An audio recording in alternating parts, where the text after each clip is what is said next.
Ibu saya pernah bertanya, apa yang paling mahal di dunia ini? Saya menjawab, ya mungkin aja Lamborghini, atau Bugatti, atau bahkan tutorial bangkrik saat bermain Fanny. Tapi ibu saya cuma tertawa dan berbisik lembut kepada saya, bahwa hal yang paling mahal di dunia adalah waktu. Ia tidak bisa kembali, maupun kita beli. Jadi manfaatkan waktu yang kamu miliki sebelum datang rasa sesal di hati. Perkataan ibu saya sejenak membuat saya terdiam. Dan teringat tentang kisah seorang pria yang dengan tulus hati memberikan seluruh waktu demi orang yang ia cintai. Dan jadi, begini ceritanya.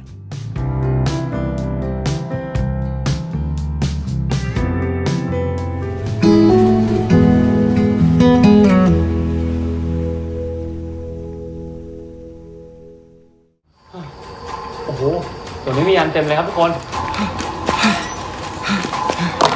ผีมา Pria ini bernama M, seorang pengangguran yang hidupnya serba pas-pasan.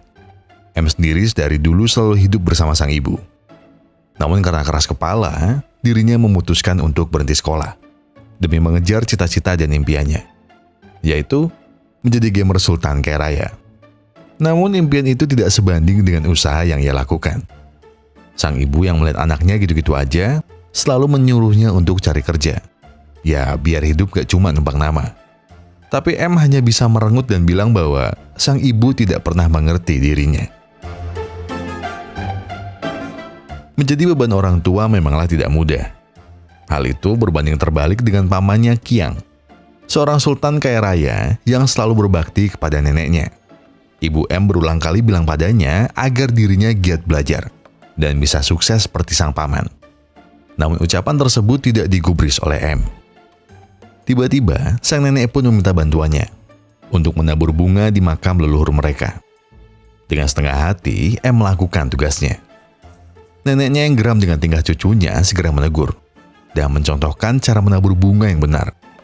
Namun karena sudah tua dan rentan kenapa-kenapa, ibu M melarang neneknya biar tidak jatuh.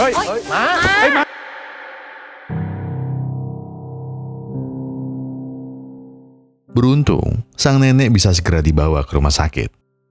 Tapi mungkin tidak seberuntung yang kita kira.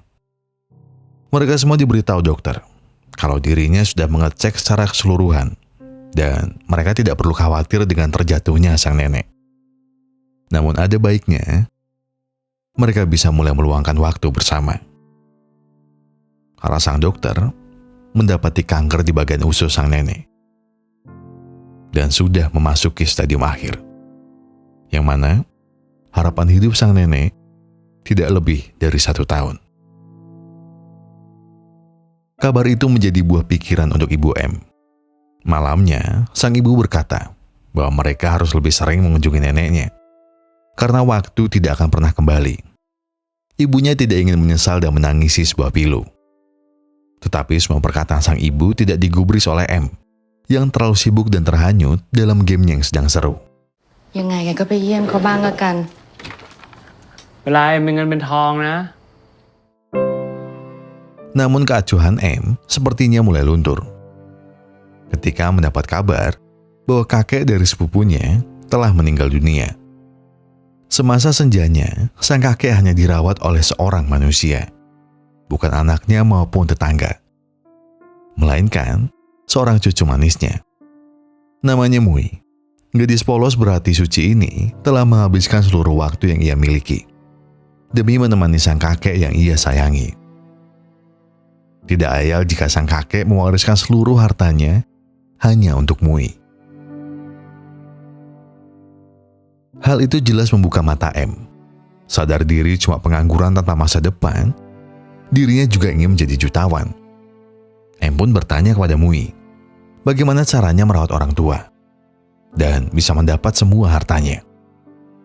Dan Mui hanya menjawab dengan lembut, kamu harus memakai cinta. Jangan serta-merta kamu lakukan demi mengejar harta. Karena sebuah cinta akan mendatangkan semuanya. Perkataan Mui mungkin ada benarnya, namun juga ada salahnya. Dan salahnya adalah M. M hanya paham di bagian mendapat harta. Dan cinta yang diberikan hanya sebatas alat semata. Pagi itu, M segera datang ke rumah neneknya.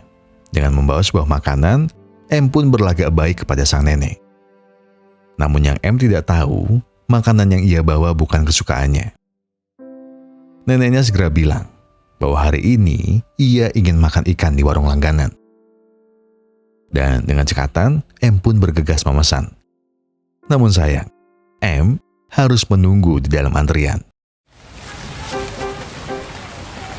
ปลาทอดแปะมาแล้วแม่ร้อนๆเลย กูกินอิ่มแล้ว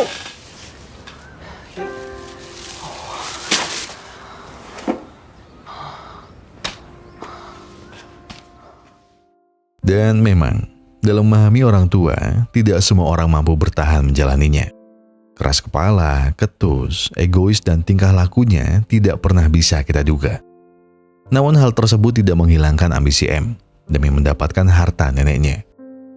Ia pun berpamit kepada ibunya bahwa mulai hari ini ia akan menemani, sekaligus merawat neneknya hingga hari akhir nanti. Ibunya yang kaget hanya berpesan, jangan merepotkan dan lakukan dengan perasaan. Tentu saja sang nenek kaget dengan kehadiran cucunya di sana. Seraya memberikan amplop, M berkata bahwa mulai malam ini dan seterusnya ia akan tinggal di sini dan menemani sang nenek tercinta. Acuh dengan perkataan M, neneknya hanya menimpali bahwa ia tidak masalah hidup seorang diri. Daripada M hanya bisa mengacau, lebih baik ia pulang dan mulai mencari pekerjaan.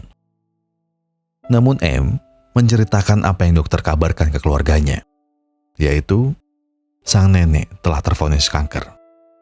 Neneknya hanya bisa termenung setelah mendengarnya. Tapi kata M itu bukan masalah, karena teman M memiliki nenek yang juga tervonis seperti itu, namun masih sehat dan bugar hingga hari ini. Kuncinya hanya satu, Nek. Dirimu harus senang dan bahagia. Maka dari itu, kau akan selalu sehat selamanya. Jadi, biarkan aku memberi waktuku dan memperlihatkanmu sebuah arti dari bahagia. มึงเคยได้ยินไหม แล้วแม่เคยได้ยินไหมว่าหนอนที่ตื่นเช้าอ่ะโดนนกแดกก่อนมองค้อน Selain memberi waktu, dalam memahami orang tua, kita masih memiliki satu tugas tersisa, yaitu punya rasa sabar yang tak terhingga. Hari-hari M berjalan tidak semudah yang ia kira. M harus terbiasa bangun subuh demi membantu sang nenek jualan bubur di paginya. Lalu menemani nenek merumpi di rumah teman siangnya, dan di sore hari harus membuat teh dan menemani ibadah neneknya. Khawatir sang anak tidak becus mengurus neneknya, ibu M pun datang mengunjungi. Di sana, ibunya terus-menerus menasihati bahwa makanan basi harus segera dibuang, karena itu tidak baik untuk kesehatan. Selain itu, sang ibu membawa neneknya berenang untuk terapi. Namun neneknya terus saja mengomel. Jika bukan karena sakitnya, anak-anak tidak mungkin perhatian kepadanya. Perkataan itu jelas melukai hati ibu M. Karena yang neneknya tidak tahu, ibu M telah membolos kerja demi bisa meluangkan waktu. Namun apa yang ia dapatkan sekarang? Hanya cacian dan hinaan dari sang nenek. Melihat ibunya yang menahan air mata, M berkata, jangan mengkhawatirkan nenek, karena kini ada dirinya. Ibunya harus percaya bahwa M akan mengurus neneknya dengan baik. คิดซะว่าเอ็มเป็นตัวแทนมาแล้วกัน Hari demi hari, M habiskan dengan berbakti. Setiap minggunya, M selalu menemani sang nenek kemoterapi. M mulai memasang CCTV untuk memantau kondisi neneknya saat ia pergi. Dan memasang pegangan di kamar mandi, agar sang nenek tidak terjatuh lagi. Perlahan tapi pasti, hati sang nenek mulai luluh kepada cucunya. Neneknya tidak lagi ketus dan selalu emosi. Ia mulai merasakan sebuah cinta dan kasih yang tulus dari hati. Begitu pula diri M. Ia merasa harta bukan lagi tujuannya. Karena selama menemani sang nenek, ia mulai sadar bagaimana rasanya kesepian dan selalu sendirian.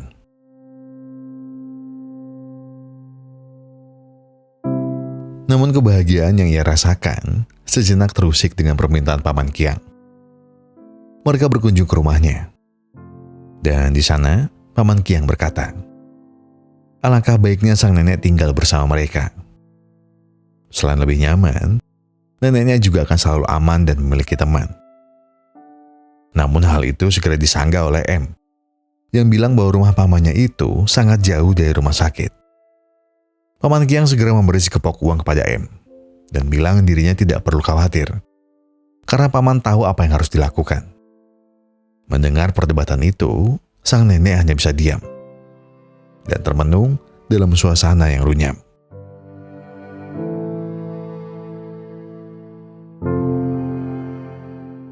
Setelahnya, mereka pun pergi menuju kuil dan menuliskan sebuah doa. Doa dan harap sang nenek agar semua anak dan cucunya memiliki hidup bahagia. Namun sepertinya, anak-anaknya tidak merasakan hal yang sama. Di sana terlihat doa Paman Kiang dan keluarga, yang bertuliskan sebuah doa demi kehidupan pribadi mereka, bukan demi sang nenek di sana. Mengetahui itu, nenek hanya bisa menahan sedihnya dalam diam. Tiba-tiba, sebuah kalimat gerutu keluar dari mulut sang cucu. Anak macam apa yang tidak mendoakan sehat untuk ibunya? Seraya menempelkan sari kertas berisi doa untuk kesembuhan neneknya.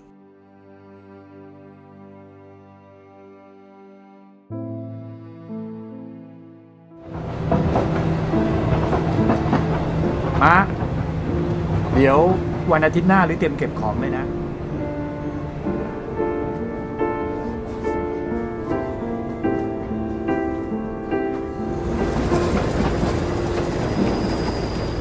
เอ็มอ่ะ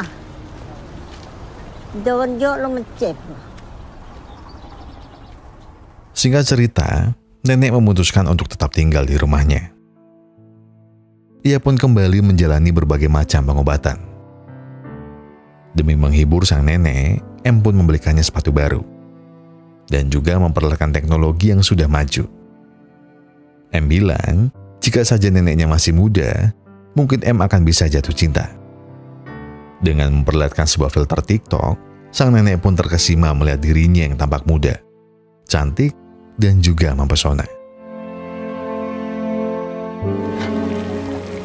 เอาหมูเนี่ยหมู เอาแต่หมูอะ หมูสามชั้นเอาตักผักมาด้วยสิมึงอย่าลืมนะ เป็นจองหัวมันต้องผ่าไข่ไม่ใช่หรอ ก็ลองดูสิ อันน่าเอาละฮะ เกมนี้เดี๋ยวด้วย ให้ดูก็วันตรุษจีนศาสตร์จีนนะก็ต้องนั่งกินอยู่คนเดียวนะ ก็ นะ กิน นี่ไข่โชกโดนเขาโกงตังค์มาเนี่ยคิดเลขอย่างเงี้ย ที่มากกินหลานไม่เห็นพูดเลย มาต่อไหม สนุกดี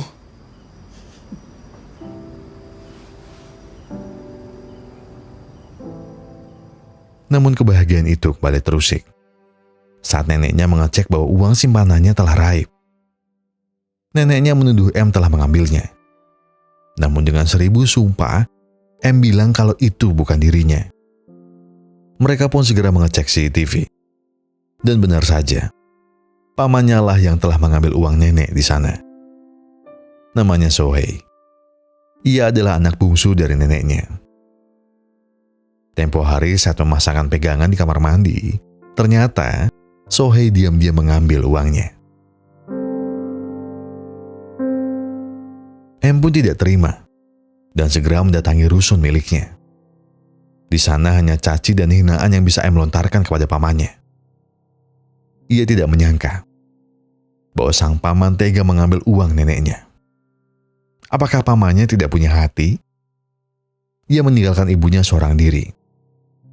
Dan kini, ia berani mengambil sesuatu yang bukan miliknya. Sang paman tidak bisa mengelak. Dia bilang kalau dirinya kini terlilit hutang. Ia tidak tahu lagi harus bagaimana melanjutkan hidup.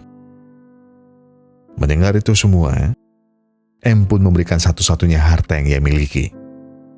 Sebuah sabuk perak peninggalan kakek Mui tempo hari. Benda itu akan mahal jika dijual. Jadi M berkata kepada pamannya untuk menjual dan pergi selama apapun yang dia bisa. Esok harinya, sang nenek berkata, kalau hidupnya mungkin tidak lama lagi. Jadi sang nenek membelikan M sebuah kemeja. Sebuah kemeja sederhana yang neneknya harap bisa membuat sang cucu lebih semangat dalam mencari kerja. Namun M menolaknya. Untuk sekarang, ia lebih memilih menjaga sang nenek. Lalu, neneknya pun mengajak M untuk mendatangi rumah kakaknya. Di sana, tampak kebahagiaan dan kemeriahan mengisi seisi rumah. Itu sangat berbeda dengan kondisi rumah neneknya.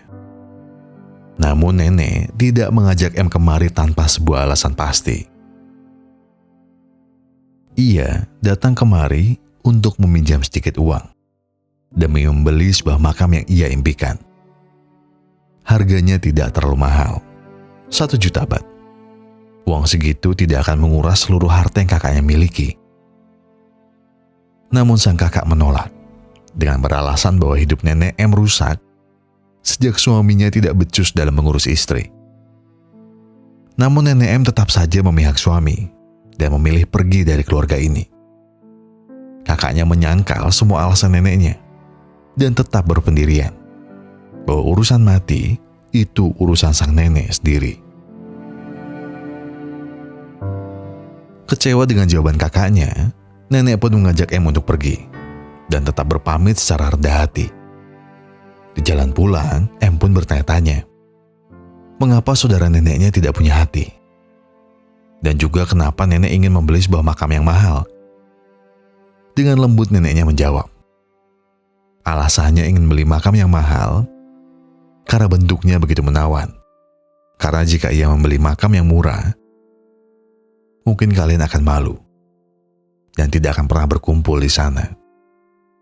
Nenek hanya ingin ketika sudah mati, anak-anak dan cucu nenek masih mau datang menghampiri, memanjatkan doa, dan juga bercanda tawa di sana.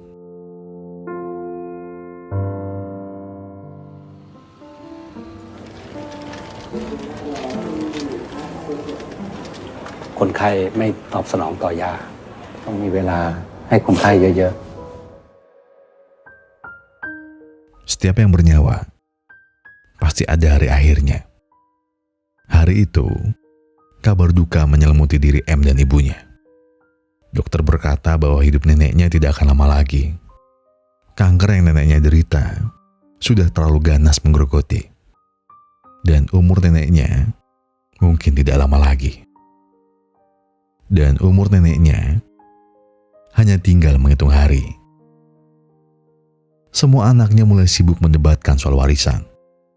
Seakan hidup ibu mereka hanya sebagai harta cadangan. Namun yang mereka tidak tahu, setiap malamnya nenek hanya menggerutu dan bilang bahwa ia lelah menahan rasa sakitnya dan dia ingin segera berpulang. Dan satu-satunya orang yang mendengar dirinya sedang seperti itu hanya M seorang.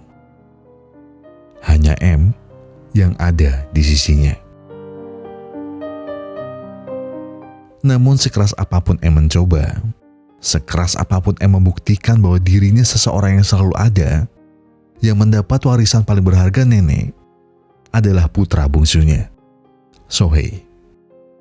Keputusan nenek membuat M diliputi dengan emosi.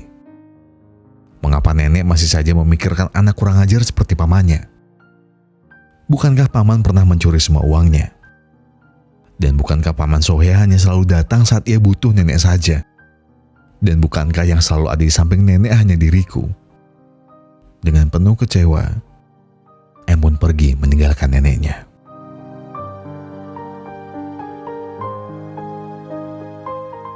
Kekecewaan M membuatnya berhenti untuk menemani sang nenek. Ia kembali ke rumahnya dan kembali ke rutinitas biasanya. Ibunya terkejut dengan kepulangan M dan bertanya Jika M di sini, lalu nenek bagaimana? Dengan ketus M hanya menjawab, biarkan paman Sohei yang mengurusnya. Lagi pula paman adalah anak kesayangannya. Sang ibu pun menasihatinya. Apakah M hanya mengincar warisan seperti saudara ibunya? Ibunya bilang kalau dirinya bersyukur tidak mendapat harta warisan. Karena bagi sang ibu, memberi waktu dan mengukir kenangan adalah hal yang lebih berharga dari itu. Lalu, apakah suatu hari nanti jika ibu telah menua, kau akan melakukan hal yang sama? Tanpa sepatah kata pun, M hanya diam, merenungi perkataan ibunya. Hari-hari M terasa sangat kelabu, sepi dan hampa tak seperti biasanya. Ia pun mulai buta arah dan tidak tahu harus apa yang dilakukan sekarang. Melihat sepupunya yang kian merana, Mui bertanya, apakah M telah mendapat warisannya? Dengan ketus, M berkata kepada Mui untuk diam saja. Mui kembali bertanya lagi, apakah M telah melakukan semuanya dengan hati? Jika iya, mengapa diri M begitu kecewa saat tidak diwarisi? Bukankah Mui dulu berkata, kamu harus memakai cinta. Jangan serta-merta kamu lakukan demi mengejar harta. Karena sebuah cinta akan mendatangkan semuanya. Perkataan Mui bukan ia lontarkan tanpa sebab. Awalnya Mui memang terpaksa saat disuruh untuk mengurus kakeknya. Bahkan ia juga terbesit untuk melakukan itu semua. Hanya demi sebuah harta. Ia menyesal. Di hari itu, Mui hanya berdiam melihat kakeknya tersedak makanan. Mui hanya ingin kakeknya segera menghilang. Namun setelah hari kematian, ia bermimpi. Kakeknya datang menghampiri serta bilang bahwa Mui adalah cucu yang paling ia sayangi. Perkataan itu akhirnya mengubah Mui. Ia tidak lagi melihat harta warisannya untuknya sendiri. Ia bahkan memilih untuk menyumbangkannya dan tetap menjaga rasa sayangnya agar kekal di dalam jiwa. Jadi M, pikirkan lagi sebelum dirimu menyesal di akhir nanti. ตอนนี้แกก็คงไปสบายแล้วแหละ ก็เลยไม่มาหามุ้ยเลยอะ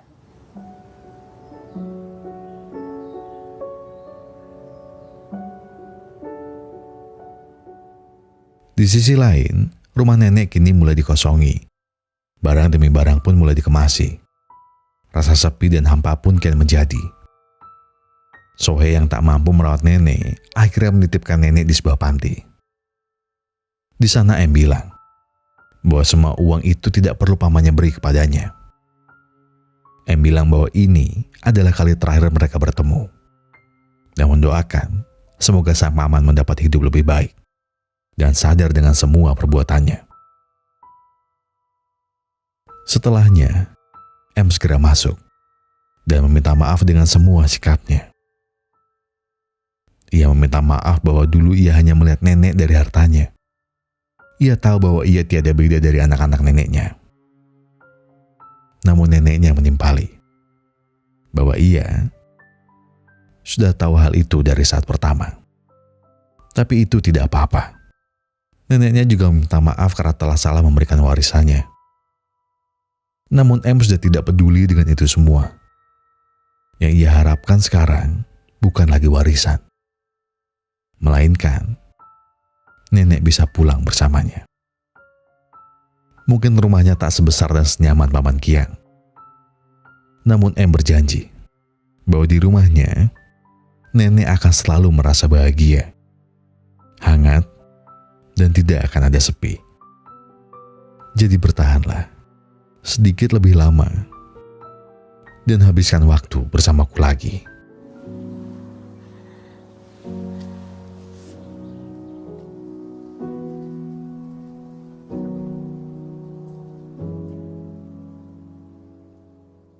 Dan sebenarnya ada satu hal lagi yang sama berharganya dengan waktu, yaitu sebuah harapan.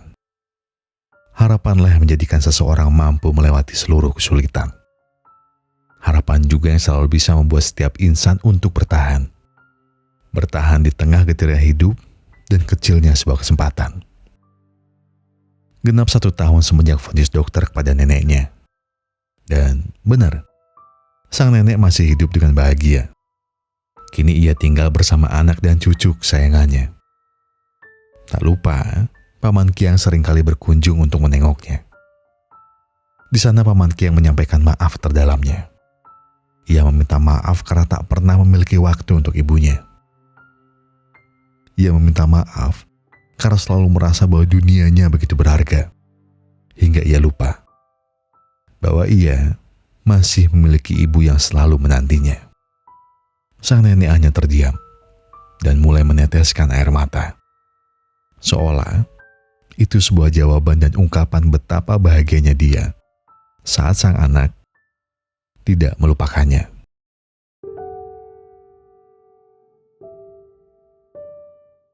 Satu demi satu rasa bahagia telah mengisi celah kosong yang ada. Hingga tiba saatnya, saat dimana Tuhan mungkin lebih merindukannya. Tuhan mungkin lebih tahu seberapa sakit penderitaan yang nenek rasakan. Dan juga Tuhan lebih tahu bahwa nenek kini telah bahagia.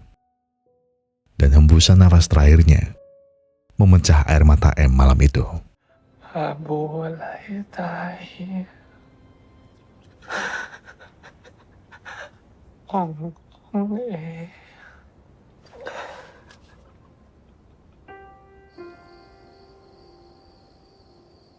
Setelah harapan, bagian yang paling sulit dilewati setiap manusia adalah sebuah perpisahan.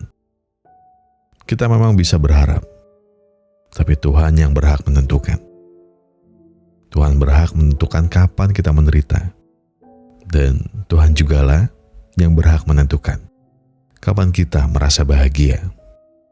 Hari itu, saat pemakaman sang nenek, M tiba-tiba mendapatkan telepon dari bank yang berkata bahwa M mendapat sebuah harta warisan yang tak ternilai harganya. Mendengar itu, M terdiam sejenak. Kilas balik memori menyeruak di ingatannya. Di tempat dia berdiri terdiam sekarang, dia teringat. Dulu, sang nenek pernah bilang kalau dirinya akan membukakan rekening untuk M dan akan menabung sepanjang tahun untuk dirinya. M kecil yang mendengar kata uang dengan pulsa berkata, "Kalau begitu, aku ingin punya uang 1 juta baht." Sang nenek terkekeh mendengar ucapan cucunya. Karena buat apa anak kecil punya uang sebanyak itu? M pun langsung menimpali kalau dia mau membelikan neneknya rumah. Sebuah rumah yang lebih bagus dari rumahnya sekarang. Ia ingin sang nenek hidup bahagia bersamanya. Bermain setiap harinya dan melihat tawa neneknya. Dan neneknya berjanji kalau dia akan menabung sepanjang hayat.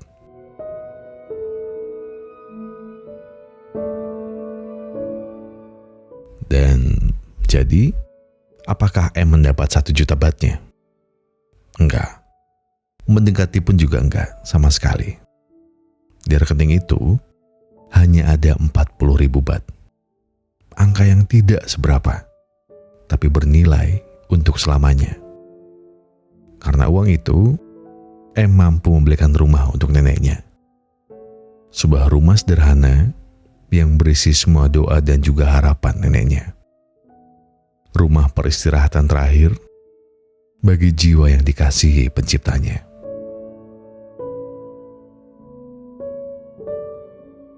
Menurut kalian, apa makna dari film ini? Apakah soal kesepian? Soal kesendirian? Atau mungkin harta warisan? Tapi apapun itu, film ini adalah salah satu film terbaik yang udah saya dan tim Sebatin tunggu. Dan bukan saya aja yang ngomong kalau ini film terbaik di tahun 2024 ya. Tapi 800.000 orang yang ngomong itu waktu film ini baru sehari tayang di bioskop-bioskop Indonesia.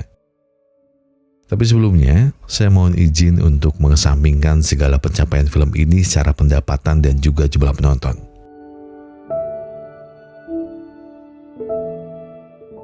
Karena saya mau bilang, terima kasih untuk film ini. Jadi di dalam film ada adegan di mana sang nenek diantar ke tempat peristirahatan terakhirnya.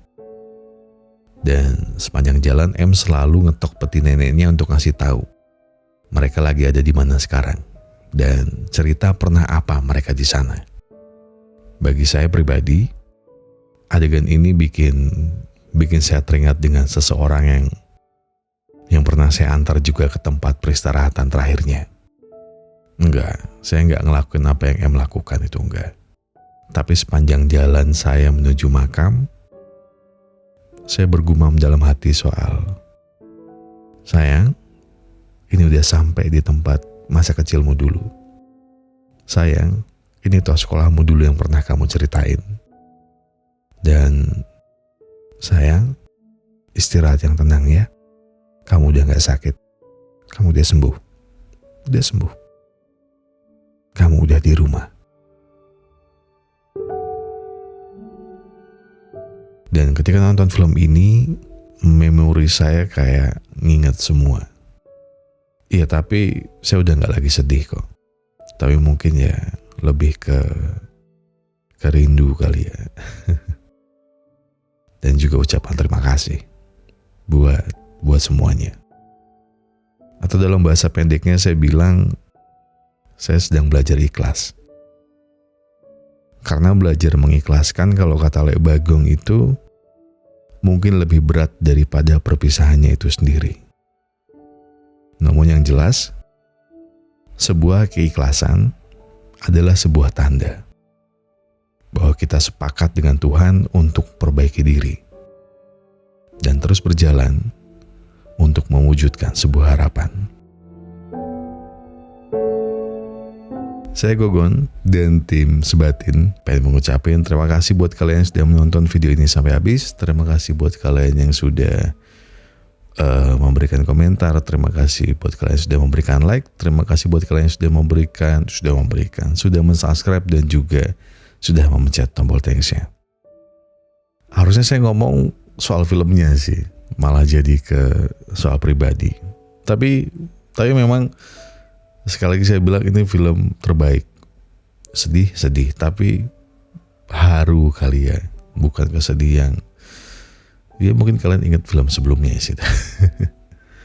Tapi jujur memang banyak yang saya dan tim mau bahas dari film ini. Soal makna-makna tersirat, soal foreshadowing dari sutradaranya sepanjang film, sama soal judulnya sendiri. How to Make Million Before Grandma Died. Ya kurang lebih itulah bahasanya.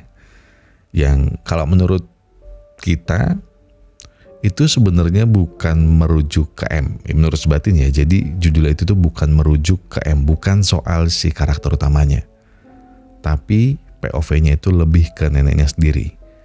Atau dalam bahasa Inggrisnya kan grandma. Nah, bingung kan? Ya mungkin ada yang ngerti sih ya, enggak lah. Dan karena banyak itulah, mungkin abis ini Sebatin mau bikin video sendiri yang ngebahas hal-hal kayak gitu. Jadi ya kami mau pisahin karena film ini gak hanya ngena ataupun berarti buat saya, tapi buat tim Sebatin sendiri juga film ini ngasih banyak hal, ngebuka banyak hal, dan makanya saya bilang saya terima kasih sama film ini. Terima kasih. Dan sebelum saya tutup, saya pengen bilang kalau kalian lagi ada masalah dan itu berat banget, yang tenang ya, duduk dulu. Gak semua harus diburu-buru, ya tenang. Tarik nafas, buang, tenggak kopinya, ambil koreknya dan Sebatin aja dulu.